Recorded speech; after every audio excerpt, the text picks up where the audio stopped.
Apocalypse Inc. Productions presents 5-Minute Stories, written and read by Jennifer Brozek. 5-Minute Stories, a little bit of story to last you all day.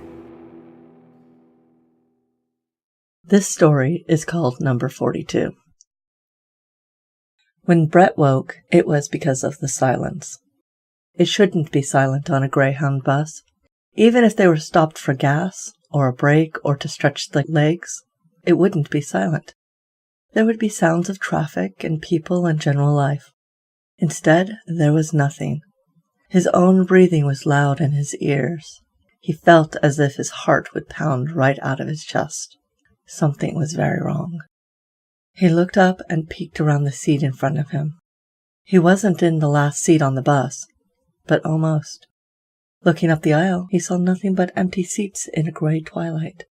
It disturbed him that he couldn't tell if it was a morning twilight or an evening one. He wanted to know if the sun was rising or if he would soon be in total darkness. Looking out the window to his left, the sky was no help. The uniform gray clouds told him nothing of the time. Brett stood, then crouched. Standing had allowed him to see out the right side of the bus, and that told him he was in great danger. He had seen the rows of bodies lined up side by side. Something was moving. Still crouched, he duck-walked his way up to the front of the bus. The door was open, and freezing cold air streamed into the Greyhound's still warm interior. Whatever had happened had just happened. He got as close to the door as possible without revealing himself and listened. The thing out there was a person, a man. He was counting to himself. 39, 40, 41. There should be 42. How am I missing one? There should be 42 bodies. I don't lose people. No one gets away from me. The man counted the bodies again, beginning with the bodies farthest from the door. Moving as quickly and as quietly as he could, Brett eased from the bus and slipped down to the front, keeping the bus between him and the insane man who had somehow killed all his fellow travelers. Brett looked forward and saw nothing but an empty stretch of road covered in snow. They were no longer on the main interstate. Instead, they were on a smaller highway. Sneaking to the other side of the bus, he was dismayed that the road behind looked almost as featureless as the road ahead, except for a road sign he couldn't read from the back. Without warning, the bus rocked. The counting man must have gotten on, looking for his missing body number 42. Brett knew he wouldn't be happy to find his last victim still alive.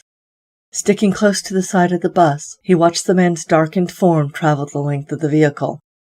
Sensing something, the counting man suddenly turned and pressed his face to the window. He and Brett locked eyes.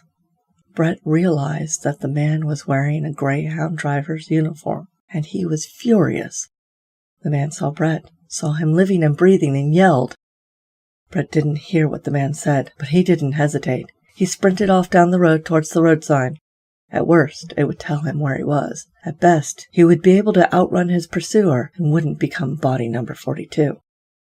Quicker than he thought possible, the driver was on his heels, shouting at him. "Wait up! You got a special destination, boy. Wait up!" Looking over his shoulder, Brett saw the driver reaching for him. Behind the driver was the Interstate 94 West sign. It was still the interstate, but not any stretch of it he recognized. That meant they were either leaving Minnesota or entering North Dakota. That meant civilization. He did what any other person would do at this point. He put on a burst of speed born of fear, but it was no use. A hand landed on his shoulder. "Wait up, boy!" "No!" He whirled and struck at the man, who let go. "Whoa, boy! Whoa! Wake up! Wake up! It's a nightmare!" Blinking in confusion, but fully alert, Brett found himself back on the bus, and one of his fellow travelers, a Southern man, number 39, he thought, was backing away from him. "What? Where am I?" "Greyhound bus from Portland, Maine to Portland, Oregon. You were having a nightmare, twitching and moaning. Just wanted to wake you. Let you know we've stopped for a break and a change of driver." Brett sat up. Where are we? Where? I-94 West, near Swan Lake. You all right? Yeah, I am now. He stood and walked to the front of the bus, changed his mind, and came back, passing number 39 on the way. The man grunted pleasantly as he passed. Brett gathered his meager belongings, a backpack and a shoulder bag. He needed his things with him. He was stopped at the exit by the two drivers standing there. Both men were familiar. One was from Portland, Maine. The other was from his dream. For a long moment, Brett couldn't move, speak, or even breathe. Finally, the two drivers looked at him. Something wrong? The first one asked. Going somewhere? The second one asked. Yes, Brett said with a small explosion of breath as an answer to both questions. Wait a second, said the driver from his dream. Who are you? I don't lose any of my passengers on these trips. No one gets forgotten. I'm number 42, and you've just lost me. Brett pushed past the two men. One of them looked confused. The other looked angry. Brett didn't stop to turn around. It was all coming back to him now. He had been on the run for a long time, living by his wits alone. They had been out to get him for forever, it seemed. They had almost gotten him this time. Almost.